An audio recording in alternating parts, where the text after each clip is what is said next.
All right, welcome to the iPhone 13 unboxing. Or wait, hold that thought. We got an iPhone 13 and the 13 mini, and 13 Pro, and the 13 Pro Max. I'm sure the stuff inside of the box is very similar, but let's get into it. So we're gonna unbox every phone in the new lineup, and I'm gonna start with the standard iPhone 13 in this new blue color that I think is actually my favorite of the new phones. And it's this thin box again, as you can see, because there's no power brick included in the box. But as you may have noticed, there's also no plastic shrink wrap this year. And so I guess it's time to give Apple a little bit of credit for their use of recycled materials to offset their environmental impact. So recycled box cardboard, recycled aluminum, recycled phone design. But here we can see the phone in all its glory. And I can just fire it up real quick before looking at the accessories. But the rest of the stuff in the box is pretty much the same. You get a Lightning to USB-C cable, and you get some paperwork, a SIM card tool, and an Apple sticker that is not colored, just a white Apple sticker. But yeah, that's the iPhone 13 in the hand for the first time. Let's grab the 13 mini next. So this is actually a new darker color. It's called Midnight. It's not quite black, but it is a very, very, very dark blue. But I think the camera bump might actually also be close to black on this Midnight iPhone. Then the Pro iPhones here. The Pro iPhones come in black boxes again. So this is the gold 13 Pro. A lot of the same stuff. Again, white Apple sticker, normal accessories. And then the Sierra Blue 13 Pro Max. Big phone, big camera bump, which I'll get to in a second, and just have to make sure, but yes, they do in fact all come with white Apple stickers. But that is the unboxing, and that is your iPhone 13 lineup. So by the time you're watching this, I have been testing these new iPhones for the better part of 5 days now, which not quite enough time for a full review, but definitely enough for some solid first impressions. So that's what I'm gonna give you today. Also, make sure to subscribe to be among the first to see the full reviews when they drop. And also let me know which one you wanna see reviewed first. But yeah, from the outside, it looks almost identical to last year's phone, and in the hand, it feels almost the same too. Although it is a 1/4 millimeter thicker, which I don't notice at all, but then also about 20 grams heavier, which I do notice. Not by much, but I did notice because I'm so calibrated to the 12. Now, most of this extra heft is from a slightly larger battery capacity. And the more I use these phones, this is starting to be interesting, the more I'm starting to think that this may be the most underrated new change on these iPhones.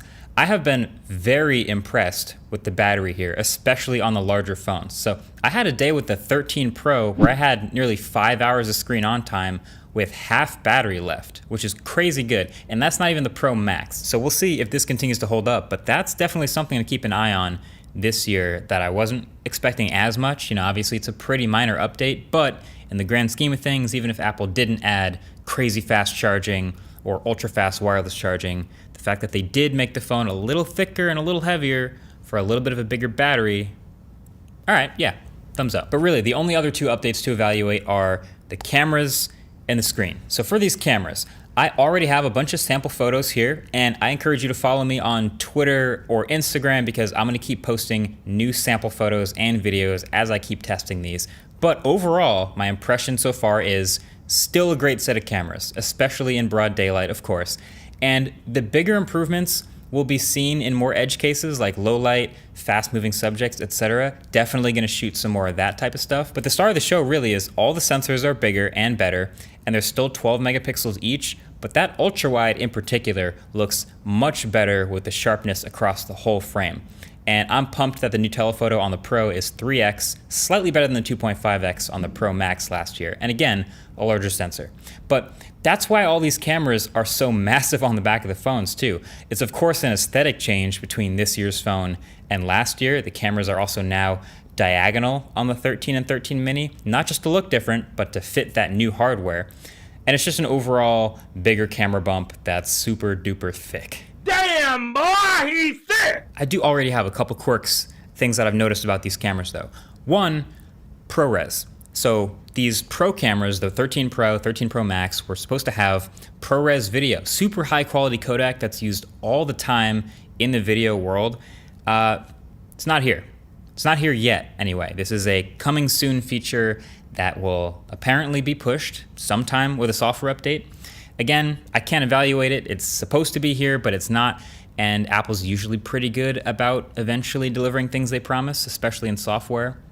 But it's not here yet. But then number 2, the new macro capability on the iPhone Pro's ultra wides. So when you get close enough to an object, within about 14 centimeters or something, the cameras automatically switch to the ultra wide. And that's because it has the super close up capability. So you can keep going in and get as close as 2 centimeters from something and it'll still be in focus, which is great. It's better than some dinky 2 megapixel macro camera. It's super high quality. It's taking a crop from a higher quality sensor instead. It's been fun to play with, but this all happens automatically with no manual override at all.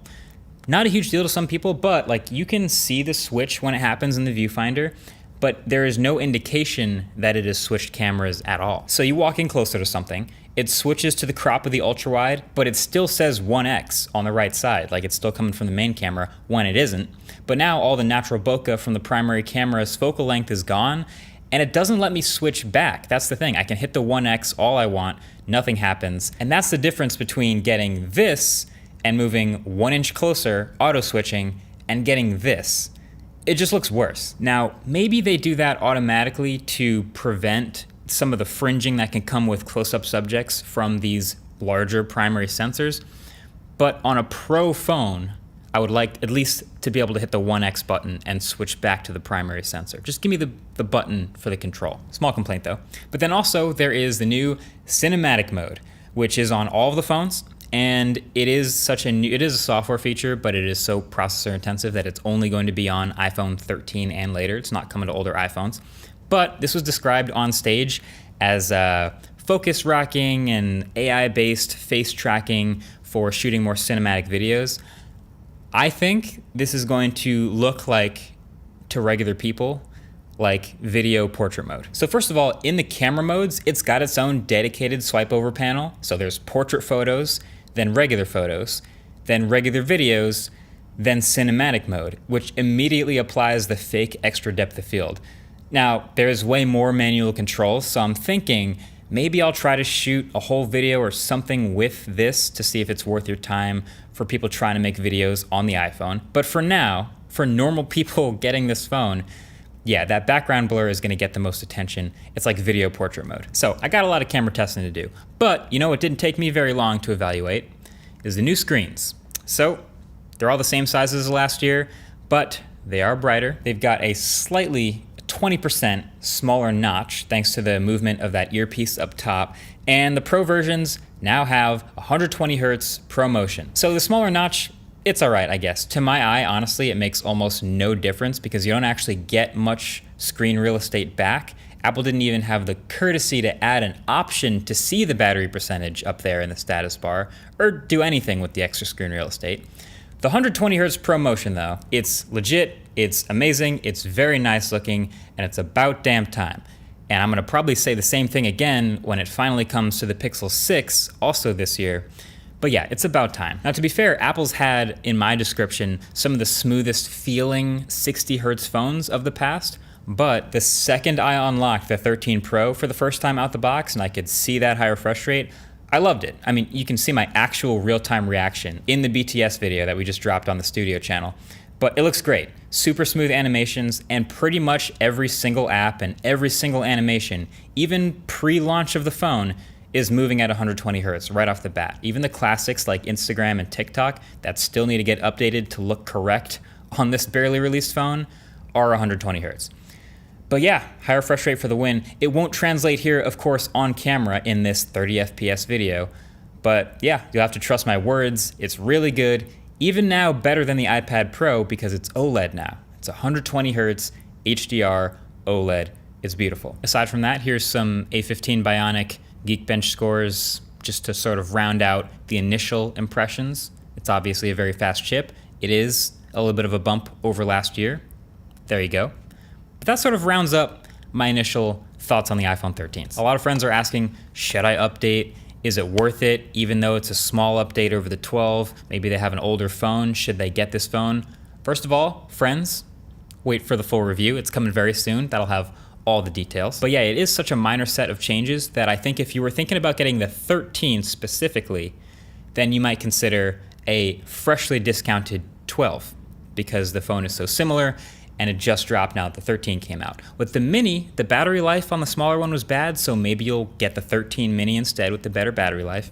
And with the Pros, of course, there's 120 hertz to consider, but overall, for people with older phones like iPhone 10s, iPhone 8s, any older phone, this represents a solid, now a good buy again. And hey, if you do get the 13, you might as well protect your investment. I mean, that 1 terabyte iPhone 13 Pro Max costs $1,600.